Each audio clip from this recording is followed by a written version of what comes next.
m'appelle Abdou Faye, coordonnateur du mouvement Dolel Mbaye Dione. Nous saluons la présence de la presse et de nos camarades du mouvement. Nous n'allons pas citer tout le monde. Et vous dire que nous nous sommes réunis ici aujourd'hui, en date du jeudi 15 août 2019, en tant que des jeunes, je ne dirais pas qui soutiennent Mbaye Dione, mais qui soutiennent l'action du maire Mbaye Dione, maire de la localité de Ngoundiane. Ce sont les jeunes eux-mêmes qui ont trouvé la nécessité de se rencontrer pour discuter sur les choses qui nous réunissent tous en tant que des fils de Ngoundiane, des dignes fils de Ngoundiane, mais aussi en tant que des gens qui ont la même idéologie, les mêmes idéaux, c'est-à-dire le travail qui est en train d'être fourni, qui est en train d'être fait au niveau de la commune de Ngoundiane par le maire Mbaye Dione et son conseil municipal, mais aussi sans oublier ses collaborateurs. Et ce travail-là, il est tellement large que nous ne pourrions pas parler de tout. Cependant, il a été question pour nous d'évoquer principalement 2 points pour ces travaux-là et un point qui nous concerne. Les 2 premiers étant les problèmes d'eau qui ont secoué les populations, ou certes une bonne frange de la population de Ngoundiane, mais aussi le débat qui concerne les carrières au niveau de notre localité. Le 3e étant un débat purement politique. Pour commencer, nous aimerions évoquer le premier point, à savoir les problèmes d'eau qui secouent ou qui ont secoué la commune de Ngoundiane et ses populations. Bien qu'il faut le constater, et les populations de Ngoundiane peuvent en témoigner, ce problème-là a connu un léger mieux ces derniers jours. La commune de Ngoundiane et le manque d'eau, c'est toute une histoire, une longue histoire. Je voudrais juste préciser qu'en 2009, lorsque le maire Mbaye Dione ou le PCR Mbaye Dione accédait à la magistrature suprême, lorsqu'il était devenu président du conseil rural de Ngoundiane, il n'y avait que 3 forages au niveau de toute la commune. Un forage à Ngoundiane Centre, un autre à Seokhaï et un 3e forage pour la zone de Diak. Ces forages ont pendant des années alimenté toute la commune de Ngoundiane avec les difficultés qu'ils ont connues. Cependant, en un certain moment, surtout le forage de Ngoundiane Centre, qui alimentait la majeure partie des villages de la commune, a connu une panne ou plusieurs pannes qui ont fait que des populations comme celles qui habitent Mbourouaï et Sanel ont connu de graves et longues pénuries d'eau. Pour résorber cette pénurie d'eau, le conseil municipal ou le conseil rural a commencé par essayer de mettre en œuvre l'ancien forage qui était au niveau de Ngoundiane Centre avec un nouveau puits qui a été relié au château. Ces mesures n'ont pas permis de résorber le problème d'eau. C'est après que dans le temps, le conseil municipal et avec son maire Mbaye Dione à la tête, qui était auparavant un conseil rural, ont fait d'énormes efforts pour réhabiliter et construire au total 6 forages au niveau de la commune. Voyez-vous, alors qu'on en avait été qu'à 3 auparavant en 2009. Entre 2009 et 2019, je puis vous dire que 6 forages ont été construits ou rénovés au niveau de toute la commune. Au passage, j'aimerais le préciser, parce que c'est un débat qui s'est posé, même s'il a connu une fin. Il y a eu de tierces personnes qui se sont permis de s'approprier des puits publics en y introduisant des pompes qui sont privées et en demandant une certaine somme. Alors que ces puits-là, comme nous le savons, appartiennent à toute la population. Lorsqu'il y a eu des difficultés, je le précise, le maire Mbaye Dione n'a pas tout de suite ordonné l'arrêt de ces pompes-là. Il a d'abord essayé de régler pour un premier temps le problème, après que le forage de Ngoundiane Centre un nouveau forage a été construit à Ngoundiane Centre un forage qui nous avait été offert par une entreprise de la place. Malheureusement, ce forage a connu des problèmes avec une eau qui n'est pas saine, une eau qui n'est pas de qualité, qui n'était pas de qualité, je le précise, et avec aussi certaines pannes, avec la pompe. Le maire est passé par la voie légale pour que ces pompes-là, qui appartenaient à de tierces personnes, soient retirées et que la mairie, comme il se doit, prenne en charge totalement cette alimentation des puits, cette fourniture d'eau par les pompes qui sont introduites dans les puits et en gérant ça pour que les populations puissent librement y accéder et avec une gratuité intégrale. Un forage aussi a été construit dans la zone entre Samel et Mbourouaye. Je pense que c'est le plus puissant de la commune, alors que ces villages-là sont les deux qui ont souffert les plus de manque d'eau au niveau de cette commune de Ngoundiane. Maintenant, alhamdoulilah. C'est pour cela et pour d'autres raisons que nous pouvons dire, que nous pouvons avoir espoir que dans la commune de Ngoundiane, même si, je le dis et je le précise, les problèmes d'eau ne peuvent pas être maîtrisés intégralement, je dis que nous pouvons avoir espoir qu'à un moment donné, certains problèmes ou certaines difficultés rencontrées dans la fourniture d'eau dans la commune ne seront plus que de mauvais souvenirs, et ça, ce sera dans un temps assez proche. Parce que nous n'allons pas en tant que jeunes, en tant que soutenants, en tant que des gens qui soutiennent le maire, nous approprier ou nous substituer à la mairie ou à des conseils municipaux, même s'il y en a parmi nous qui le sont. Nous sommes des jeunes qui sont regardants, qui se préoccupent de la gestion de la commune et de la marche de leur localité. C'est pourquoi nous sommes bien informés, ou je dirais nous sommes informés par rapport à tous les efforts qui ont été fournis, qui ont été consentis par cette mairie, par cet organe de gestion pour assouvir la peine des populations. Ces efforts-là, avec 6 forages, si aujourd'hui, après tous ces efforts-là, que des personnes soi-disant qui aspirent demain à devenir ne serait-ce que des conseillers municipaux se permettent de faire des marches,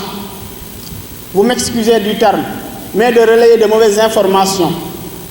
en disant que toute la commune est secouée, les 15 villages, alors qu'il n'y a qu'une partie qui a été secouée et que la fourniture ces derniers instants est revenue à la normale. Bien que cette solution-là, mon prédécesseur l'a précisé, cette solution-là est provisoire et que la mairie de Ngoundiane n'a pas habitué ses administrés à des solutions provisoires. C'est pourquoi nous ne pouvons pas applaudir pour le moment. Mais avec le projet en cours de construction d'un forage haute capacité, je pense que ces problèmes-là seront réglés bientôt. C'est ça que je voulais dire par rapport au premier point. Par rapport au second, je ne saurais être long. Au second qui concerne les carrières, et que certains aussi, vous m'excusez, des comédiens, voire des nullards, se permettent encore de manifester par rapport à l'implantation ou à certains impacts des carrières en Ngoundiane. Alors que nous savons tous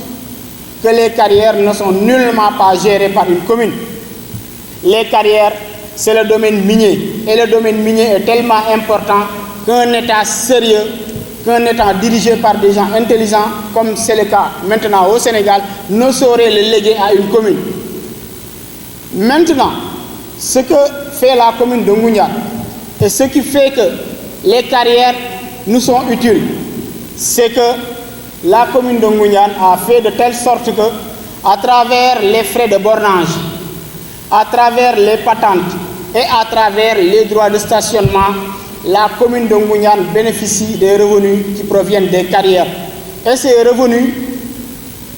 sont reçus à travers, et ces revenus sont,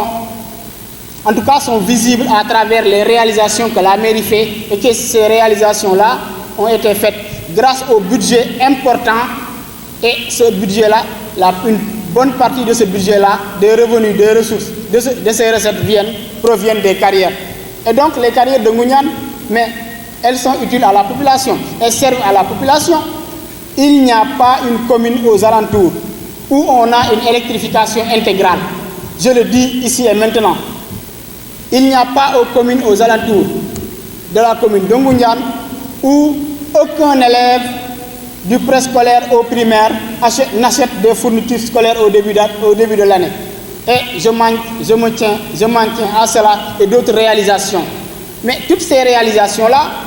ont été faites parce que la mairie et ses dirigeants s'investissent à ce que les revenus qui proviennent des carrières soient utiles aux populations. Donc, pour l'autre cas qui reste, toujours à propos des carrières, pour l'employabilité, mais les carrières sont des entreprises privées. Le maire Mbaye Dione n'a pas vocation à employer des jeunes ou qui que ce soit au niveau des carrières.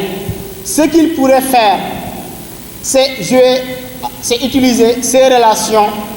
pour aider des jeunes à être employés au niveau des carrières. Mais il y a des préalables pour que ces recrutements-là puissent être faits. C'est-à-dire que les profils demandés par les gérants de ces sociétés privées-là, je dis bien que les profils demandés soient trouvés au niveau de ces jeunes-là, ce qui n'est malheureusement souvent pas le cas. Et aussi, nous ne pouvons pas dire que c'est parce que une entreprise privée a été implantée au niveau de Ngoundiane que la majorité des jeunes qui vont y travailler seront originaires de Ngoundiane. Ce n'est pas possible parce que nous aussi, nous voyageons à travers le Sénégal et les entreprises ou les sociétés pour lesquelles nous travaillons ne sont pas implantées dans notre commune. Nous ne sommes recrutés que si nous avons le profil demandé. Donc il faut que ce débat-là prenne fin, ou bien que les populations de Mbourouaye, de Ngoundiane, et environ comprennent que le problème de l'emploi au niveau des carrières revient aux gens qui détiennent ces sociétés-là parce qu'elles sont privées, elles n'ont ni public, elles n'appartiennent pas à la commune. Et leur implantation revient exclusivement, je le précise, leur implantation dans une commune revient exclusivement à l'État du Sénégal. Les revenus qui tombent, les revenus que gagne la commune, je l'ai précisé, proviennent ou passent par les droits de stationnement, les frais de bornage et les patentes. Le dernier point sur lequel je ne saurais insister parce qu'il est le moins important, c'est le problème politique. Je ne saurais dire qu'en Ngoundiane, nous n'avons pas d'adversaire politique. Nous en avons, c'est nous-mêmes. Parce que c'est nous qui sommes élus. Je parle en tant que conseiller, pas en tant que coordonnateur du mouvement Dolel Mbaye Dione. Où je dirais que le principal adversaire du maire Mbaye Dione et de ses collaborateurs, de son camp, c'est lui-même. Parce que les populations de Ngoundiane, elles sont bien éveillées. Elles sont très intelligentes. Elles ne voyagent pas que pour travailler. Elles voyagent pour s'informer, pour avoir de l'expérience et pour savoir aussi comment ça se passe. Donc on ne peut pas les tromper. Elles sont loin d'être dupes. Les gens qui se disent nos opposants, moi je les comprends. Je les comprends. Ils peuvent être arrogants. Et c'est normal qu'ils soient arrogants. Parce qu'il est difficile de s'opposer à un homme comme Mbaye Dione. S'il n'avait aucun bilan à présenter aux populations de Ngoundiane, mais il serait facile de s'opposer à lui. On n'aurait pas besoin d'être arrogant. Ils auraient juste besoin de proposer aux populations ce qu'il aurait fait. Si, par la grâce de Dieu, il accède à la tête de la commune, ou bien décrier ce qui se fait. Malheureusement, c'est souvent des débats personnels. Et ça, moi, je m'en réjouis. Je m'en réjouis. C'est pourquoi je voudrais sensibiliser toute la jeunesse de Mbaye Dione. Que si nous avons des choses à dire, que si nous avons un débat à tenir, que ce soit le débat comme celui d'aujourd'hui, une discussion ou bien des discussions, des débats qui vont dans le sens d'informer les populations, qui vont dans le sens de plus aider le maire Mbaye Dione et son conseil municipal dans la mise en œuvre de leurs projets qui pourraient aider Ngoundiane à aller encore vers l'avant. Le problème d'eau, je ne vais pas y revenir. Je veux juste faire une parenthèse pour dire que notre ambition ou la mission de la mairie de Ngoundiane, de la commune du maire Mbaye Dione et de ses collaborateurs, c'est qu'il arrive dans quelques années que dans la commune de Ngoundiane, qu'on ne se préoccupe plus de l'alimentation d'eau, mais plutôt des forages agricoles pour que enfin les jeunes de Ngoundiane, pour qu'enfin les femmes de Ngoundiane puissent rester dans leur localité et travailler et qu'on aille vers la résomption ou la résolution des problèmes liés à l'exode rural parce que ça secoue le territoire. Bien sûr qu'il y a des efforts qui ont été faits. Donc, je voudrais terminer par remercier la presse, remercier mes camarades, remercier les filles, remercier toute la population de Ngoundiane pour leur soutien au maire Mbaye Dione. À Ngoundiane, il n'y a pas d'élection. Les populations ne votent pas. Dañuy delloo njukkal. À chaque fois qu'une élection arrive, qu'est-ce qu'elles font? Elles votent. Les populations votent pour le maire Mbaye Dione pour lui dire nous te remercions pour tout ce que tu as fait pour la commune de Ngoundiane. Su fi yemoon sax neex mais du fi yem inchallah. La jeunesse est plus que jamais engagée pour se dresser face aux tierces personnes, sans injurier, sans être arrogant, qui voudraient se dresser dans leur chemin qui mène vers l'émergence du Sénégal, de Thiès et de Ngoundiane en particulier. Nous vous remercions. Assalamu alaikum. maa ngi tudd Mbaye Soung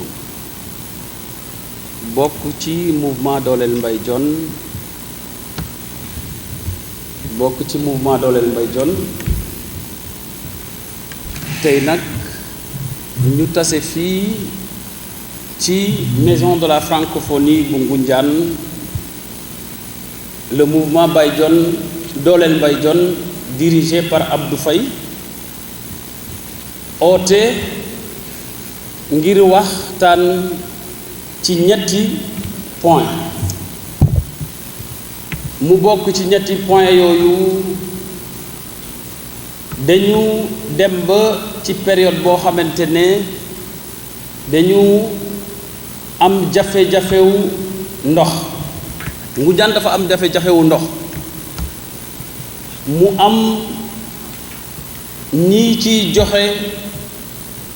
benn fausse information te depuis 2009 la Mbaye Dione jël communauté rurale lu Ngoundiane en 2009 bi mu ñëwee mi ngi fi fekkoon ñetti forage muy forage bi fi jiitu di forage bi doon alimenté Ngoundiane centre doon alimenté Samel Thiangay Pey Dior ak Mbourwaay mooy forage bi ñu inauguré bi le ministre Samba Yelle Diop nekkoon ministre de l'hydraulique bu ma jaawalewul ñi ngi ko inauguré en 1986 bu ma jaawalewul ak forage bi doon alimenté Diack ak dëkk yu ndaw yi ko wër ak forage bi nekkoon croisement bi ñu ñëwee en 2009 xamoon nañ ne te fekkoon nañ Ngoundiane nekk ci jafe-jafewu ndox bu tara nga xam ne ñaari village ñoo ci gënoon sonn muy village Ngoundiane Samel ak bu Mbourwaay la ñu njëkk a def mooy ñu gas daar benn forage ci wetu forage bii nga xam ne mooy forage bi fi njëkk ñu simle ko ak forage ñu jumelé ko ak forage boobu mu koy dimbali en attendant ñu dem trouver ji ay yeneen solution kon ñun xamoon nañ d'ici 5 ans ci kanam mbaa ñaari at ci kanam Ngoundiane dina gën a am problème mu ndox loolu taxoon ñu prévenir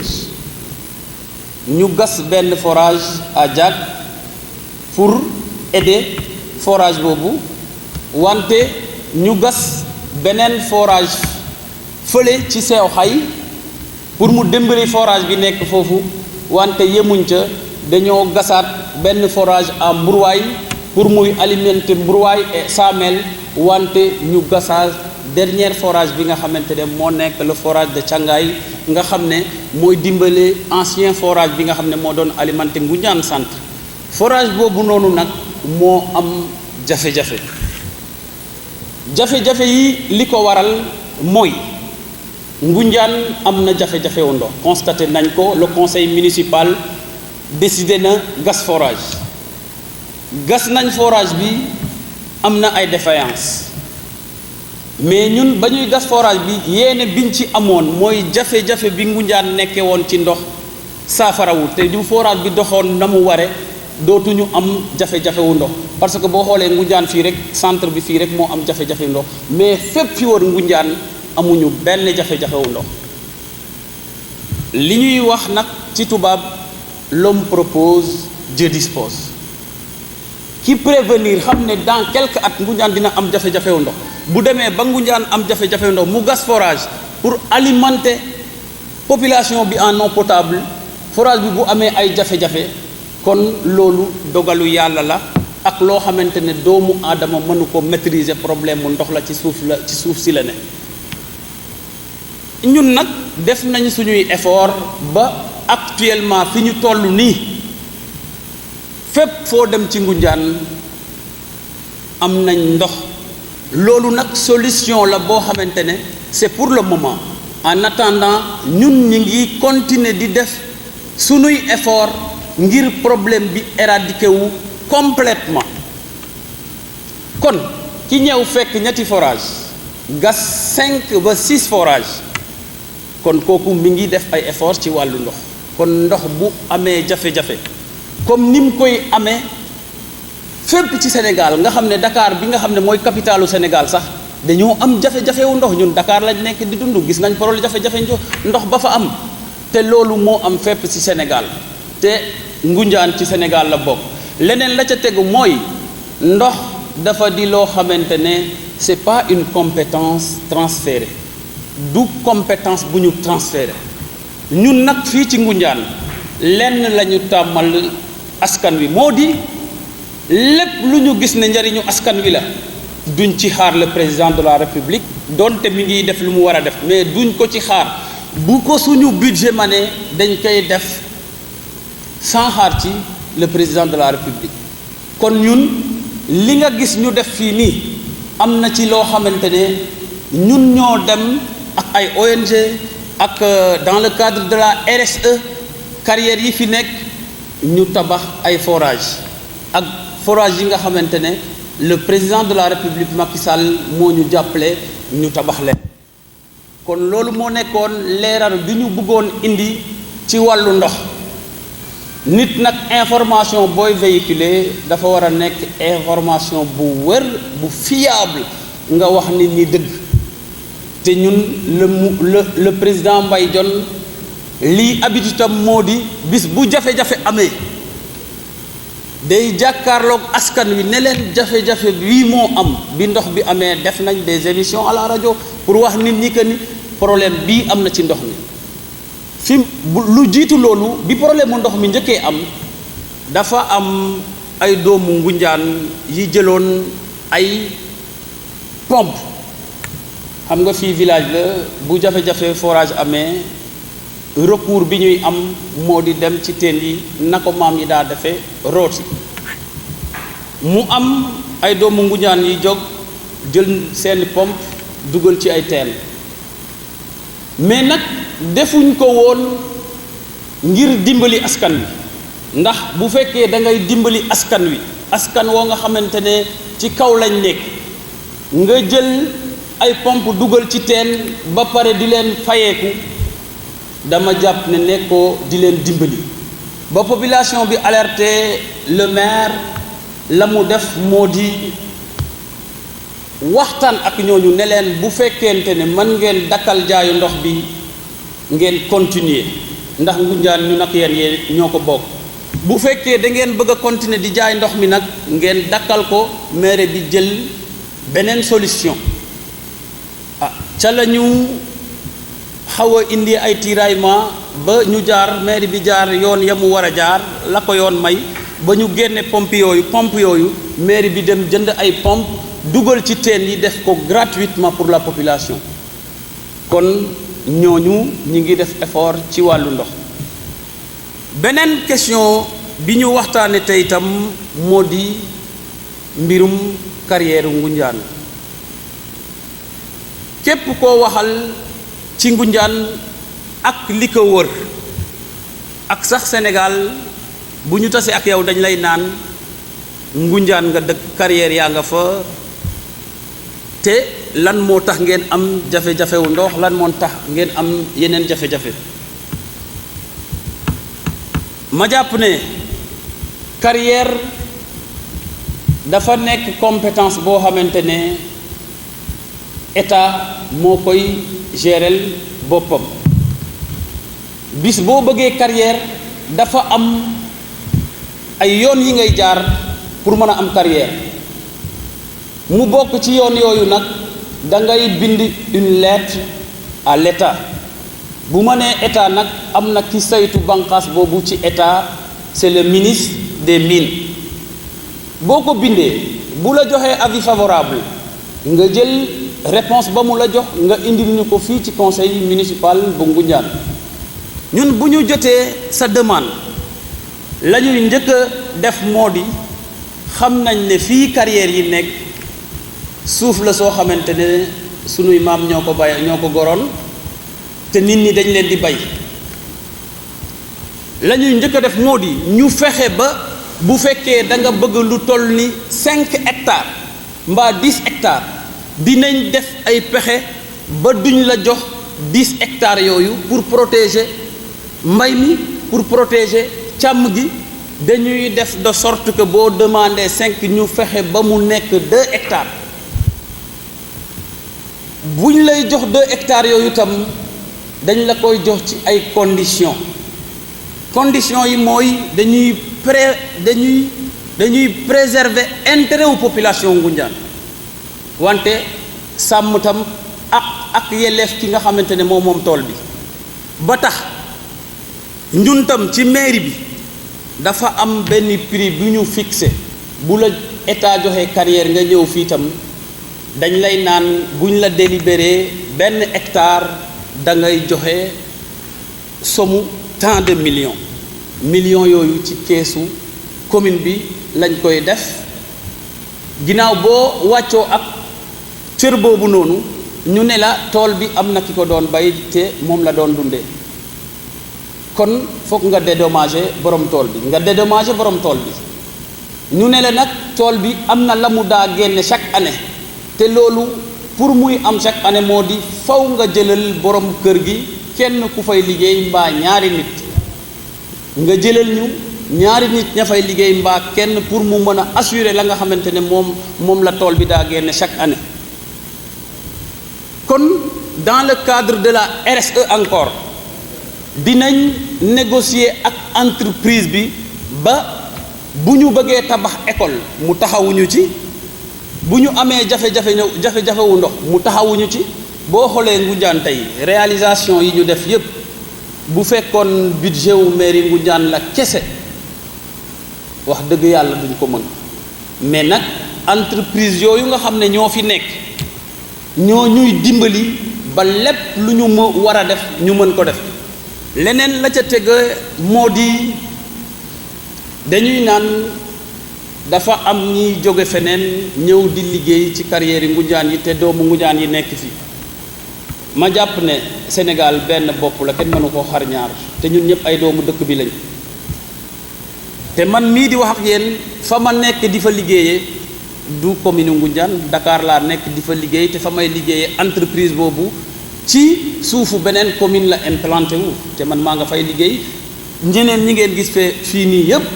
noonu la ñu def ñu ngi liggéey feneen kon bu entreprise implanté wu fii ci Ngunjaan ñeneen ñëw di fa liggéey ay doomu Ngunjaan di fa liggéey dañoo war a xam ne nag yoon la am na ñuy naan du yoon tax ñuy ŋàññ conseil municipal bi du conseil municipal bi mooy recruter nit ñi ñu dem liggéeyi carrière